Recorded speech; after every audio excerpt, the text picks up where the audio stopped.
Once upon a time, in a quiet village nestled between tall, whispering trees and misty mountains, lived an old man named Elijah. He was not rich, he was not famous, but there was something about him, something that made people stop and listen. They called him the peaceful flame. No one really knew why.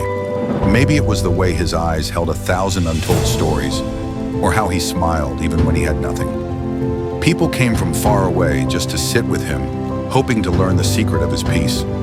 One day, a young man named Armin arrived. He was from a big city full of noise, money, and speed.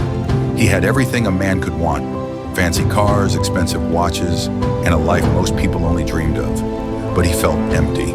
No matter how much he earned or where he traveled, he felt like something was missing.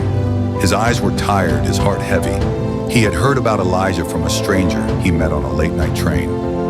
Desperate for answers, Armin packed his bags and came to the village.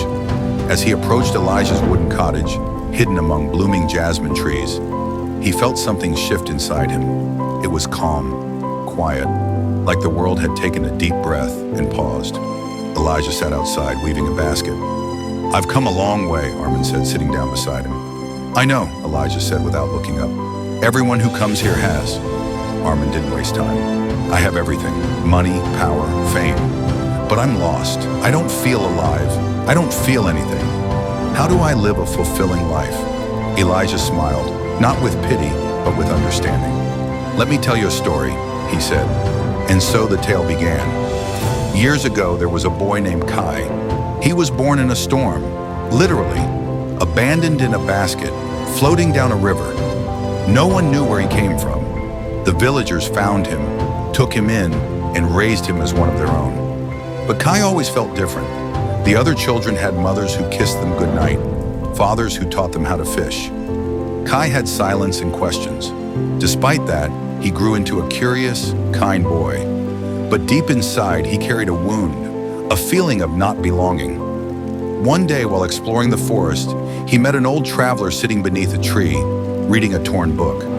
The man looked up, saw the pain in Kai's eyes, and asked, "Do you want to know how to live a life that feels like the sun touches your soul?"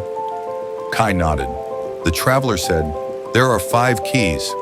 First," he said, "find your pain and face it. Don't run. Pain teaches you who you really are."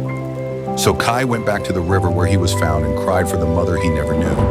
He forgave her, not because she asked for it, but because his soul needed freedom.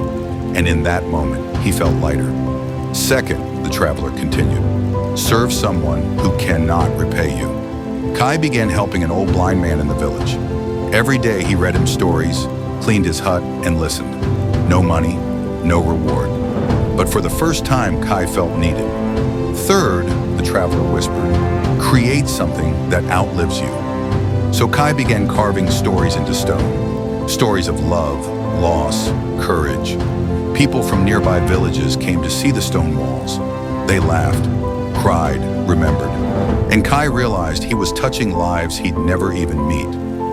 Fourth, the traveler said, let go of what you cannot control.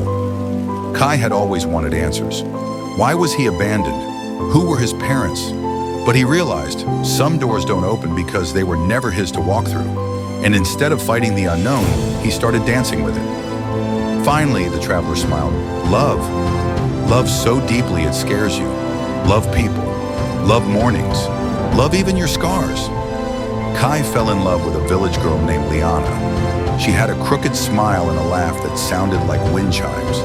They had little, but they had everything. And Kai knew his life was no longer a question. It was an answer.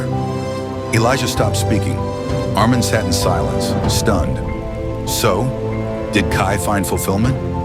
Elijah looked at him, eyes twinkling. Kai became me, Armin gasped. Yes, Elijah said softly. That's my story, and I'm still learning. You see, a fulfilling life isn't something you buy. It's something you build, moment by moment, scar by scar, with your hands, your heart, and your soul. Armin's world shifted. It wasn't loud, it wasn't dramatic, but inside something cracked open, and light poured in. He stayed in the village for weeks, helped the locals, ate with them, laughed like he hadn't in years. And when he finally returned to the city, he wasn't the same man. He still had his money, his suits. But now he also had something far more rare: peace. Years later, people would say, "There's something about Armin, something calm, something powerful." They started calling him the Quiet Flame. And when asked the secret, he would simply say, "Face your pain, serve, create, let go, love." That's how you live a fulfilling life.